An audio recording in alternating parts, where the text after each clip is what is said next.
आता ही बाळासाहेबांनी बॅडवर स्वाक्षरी केली. आता चान्स सोडणार कोण? बाळासाहेब फोटो काढू करून. आता त्या मला वाटलं की ओरडतील ते, पण नाही काढ ना. मग त्याची ती पोज दिली अशी त्यांनी अशी, मग 2 फोटो काढले. त्यातला हा एक तो फोटो आणि ही ती स्वाक्षरी. हा एक किस्सा आहे. एक सांगतो, ही मोठी माणसं आहेत, खरंच सांगतो, ही मोठ्या पदाला का जातात ना, मॅन ऑफ वर्ड्स आहेत, शेवटी राजकारण आहे. पण मला बाळासाहेबांची स्वाक्षरी इतकी आवडते. आता बघा तुम्ही, हा रे कधी ताठ मिळणार नाही तुम्हाला कुठे. बाळासाहेब जेव्हा व्यंगचित्रकार होते तेव्हा हा रे आतमध्ये होता. जसे राजकारणात आले तो रे ताठ झाला. स्वाक्षरी बदलते कशी हे अत्यंत उदाहरण आहे बाळासाहेबांचं. आता दुसरा एक किस्सा, वेगळा किस्सा आहे जॅकी चॅनचा. आज जॅकी चॅनला कोण ओळखत नाही, जगात सगळे ओळखतात. आणि तो मुंबईत त्या हॉटेलमध्ये येणार होता. संपूर्ण मीडियाला कोणालाही जवळून देत नव्हते, एका डिस्टन्स, पर्सनल इंटरव्ह्यू नाहीच. आता म्हटलं पकडायचं कसं? आता 2 तास वाया गेले मध्ये. म्हटलं शोधत होतं कुठे मला जायला मिळत आहे, कुठेही मला जायला मिळालं. मी काही VIP नाही, आम्ही कॉमन मॅन. तर मी लिफ्ट जवळ उभा होतो. तर लिफ्ट पण बस, सर आप क्यों आए? म्हटलं मुझे ऑटोग्राफ लेनी है उनकी. अच्छा एक काम करो. तेवढ्यात लांबलं प्रकाश येताना दिसला, मीडियाचे लाइट्स वगैरे. आप जल्दी ये लिफ्ट से ऊपर जाओ, 5 माले पे है वो, आप उधर खड़ा रहो, 2-3 मिनट में वो आ जाएंगे ऊपर.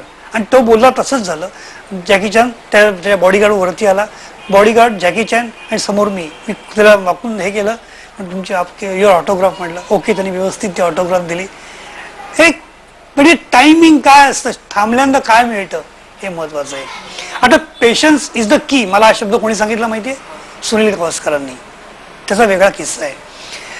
डॉन ब्रॅडमनची स्वाक्षरी असावी असं मला मी वाटायचं. पण ते मी एक पत्र पाठवलं, दुसरं पाठवलं, तिसरं, जवळ 20 पत्र पाठवली, स्वाक्षरी आली नाही. एका पार्टीमध्ये गावस्कर सर भेटले मला. सर मी अशी पत्र पाठवली, 20 पाठवली, काय कळत नाही. आणि मागून पत्र पण त्याचे वाढ चालली, कारण त्यांचा वाढदिवस 10 जुलै आणि बॅडमनचा 27 ऑगस्टला. तर त्या वर्षी 27 ऑगस्टला मला 2 पाकिट आली.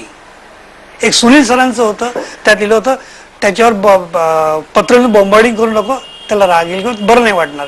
आणि दुसरं पत्र सर डॉनचं होतं, तर सर डॉन ब्रॅडमनची स्वाक्षरी होती. यू नॉट बिलीव्ह, मला त्याची झोप नाही लागली. King with me, king with me, हा किस्सा आहे.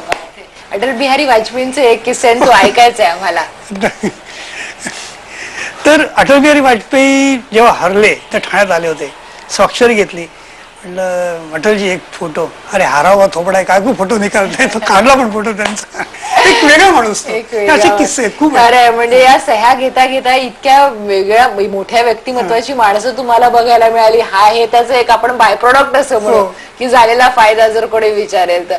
निश्चितच सलाम महाराष्ट्रामध्ये आपल्याला चाफेकर सरांशी आणखी सुद्धा काही गप्पा मारायच्या. सगळ्यात महत्वाचं की सह्यांवरून माणसाचं व्यक्तिमत्व ओळखता येतं का, माणसाचा स्वभाव ओळखता येतं का, त्याच्याबद्दल आपण त्यांच्याशी बोलणार आहोत. पहा फक्त IBN लोकमत.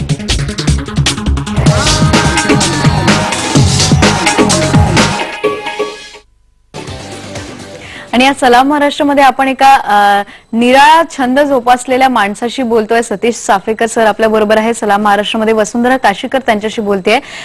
सतीश चाफेकर सरांनी आतापर्यंत 5000च्या वर सह्यांचा संग्रह केलाय, वेगवेगळ्या क्षेत्रात नामवंत जे लोक आहेत त्यांचा. पण त्याचा अभ्यास सुद्धा त्यांनी केला आहे. सह्यांच्या मागे काय असतं, सह्यांवरनं स्वभाव देखील ओळखता येतो, ते सुद्धा आपण एक वेगळ्या दृष्टिकोन याचा ऐकूयात. जाऊयात वसुंधराकडे. वसुंधरा, आणि सलाम महाराष्ट्रामध्ये सतीश चाफेकर आपल्यासोबत आहे. आपण किस्से ऐकले त्यांच्याकडून. आपण त्यांनी सह्यांचा अभ्यास सुद्धा करण्याचं शास्त्र एक त्याचा सुद्धा ते अभ्यास करतात. आपण त्याच्याशी याच्याबद्दल त्यांच्याशी बोलूया.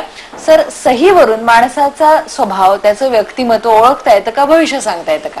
पहिली गोष्ट माझा एक मुद्दा आहे की आपली बोट म्हणजे ह्युमन बॉडीचं अँटीना आहे. सगळ्या व्हायब्रेशन्स त्यातनं येत आहेत. समजा आपण चेक लिहिताना एखाद्या वेळेला काय एखादी वाईट बातमी कळली, आपला हँडशेक करून सही बिघडते, म्हणजे परिणाम होतो. म्हणजे याचा अर्थ काहीतरी त्या तथ्य आहे. आता तुम्हाला एक उदाहरण दाखवतो. सिएट अवॉर्डच्या वेळेला मी ब्रायन लाराला भेटलो. ही ब्रायन सुरेख सही आहे बघा, एकदम भव्य सही आहे. पण हा स्ट्रोक देऊन थांबला असतात तर तो ब्रायन लारा नव्हता, तो कम्प्लीट बॅक आला. आणि त्या भाषणात तो एक वाक्य बोलला होता की आम्हाला पैसा कमवायचं कसं शिकवलं, पण हाऊ टू स्पेंड इट हे कोणी शिकवलं नाही. प्रामाणिकपणे तो बोलला होता त्यावेळेला. तो आता ब्रायन लारा इतक्या टॉपला असून देखील आता काय अवस्था आहे बघा तुम्ही. खरा तो वेगळा आहे.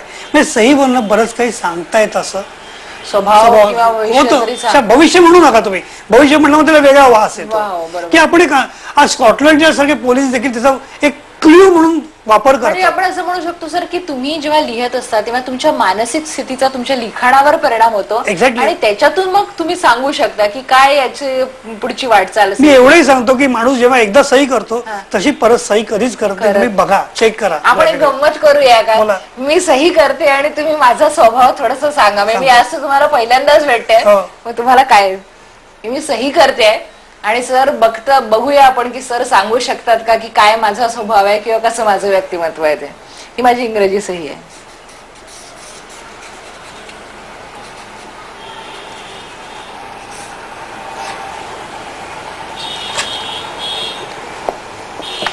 मॅडम तुमचे स्ट्रोक अत्यंत चांगले आहेत. माणसं जोडता पण थोड्या इमोशनल आहात. आता इमोशनल असावा का नसावा व्यक्तिगत प्रश्न आहे पण अत्यंत उत्तम सही आहे तुमची. हा जो स्ट्रोक वरती जाणारा स्ट्रोक आहे तुमचा प्रगतीचा आलेख दाखवतोय, स्ट्रेटनेस दाखवतोय, मनाची स्थिती दाखवतोय, सगळी व्यवस्थित आहे तुमची. म्हणजे तुमची सजाईला तुम्हाला खूप चांगलं फ्युचर आहे. वेगळ्या अर्थाने सांगतोय, भविष्य म्हणून सांगत आहे की व्यक्ती आणि सही अत्यंत महत्वाची असते. कारण एखाद्याकडे आपण ऍप्लिकेशन दिलं आणि सही गिचमीड केली तर समोरचा माणूस विचार करतो की हा मला माणूस सूट होईल का, हा माझ्या फॉर्मला सूट होईल का. अशी विचार करणारी माणसं जगामध्ये भरपूर आहेत, एवढं लक्षात ठेवायचं. आणि या दृष्टिकोन सहीकडे बघायची का, कारण सगळी गुणवत्ता असते पण सहीमध्ये माणूस मार खातो. होणारं काम राहतं. हँडरायटिंग अनालिसिस हे आता एक स्वतंत्र Graphology आहे. ग्रॅफॉलॉजी हा. डेव्हलप होत आहे आणि मी पुढे शिक्षण घेतलं नाही पण 40 वर्षात जे मला मिळालं, मी स्वतः सेल्फ एज्युकेटेड म्हणतो. मला अनेक लोक विचारतो कुठलं कॉलेज केलं. सॉरी म्हटलं, मी कॉलेज केलेलं नाहीये, मी स्वतः सेल्फ एज्युकेटेड आहे. कारण हे शास्त्र असं आहे की त्याला एंड नाहीये. कारण बदल होत राहणार. पूर्वी फाउंटन पेनाने करायचे, मग बॉलपेनने आली, मग आता स्केच पेन. जर स्ट्रोक्स स्प्रेडअप झाले त्याच्या माणसाच्या वृत्ती देखील स्प्रेडअप झालेल्या आहेत. ते आपल्याला दिसून येते. अगदी सर आपल्याजवळ वेळ थोडा आहे, वेळेची मर्यादा आहे. पण जाता जाता आता 5,500 सह्या तुम्ही 40 वर्षामध्ये गोळा केलेल्या आहेत, जमवलेल्या आहेत. हा खजिना आहे तुमचा असं मी म्हणते. पुढे काय मानस आहे तुमचा? पुढे माझं म्युझियम बनवायचं आहे. डोंबिवलीला माझं एक फ्लॅट आहे. तिथे घराला भारी कपडे वगैरे काही पडदे नाही आहेत पण माझ्या घरामध्ये डॉक्टर माशेलकर, डॉक्टर वसंत गोवारीकर, डॉक्टर विजय भटकर, ग्रेस, बाबासाहेब पुरंदरे, निदा फाजली, गोविंदाचार्य, सचिन तेंडुलकरची आई, विठ्ठल कामत, अरुण नरवडे, बरेच लोक घरी येऊन सह्या करून विद्युत स्वतः गेलेले आहेत. मग त्यांची पायदून माझ्या घराला लागलेली आहे. मी स्वतःला ते सगळ्यात श्रीमंत घर समजतो. माझ्याकडे BMW नसती, काही नसती तरी सुद्धा. कारण आय एम अ रिच आणि मला तो अभिमान आहे. सर तुम्ही आज IBN लोकमत मध्ये आमच्या दर्शकांशी, सलाम महाराष्ट्राच्या दर्शकांशी बोललात त्याबद्दल तुमचे मनापासून आभार. आणि तुमच्या भविष्यात या छंदासाठी तुम्हाला आमच्यातर्फे खूप खूप शुभेच्छा.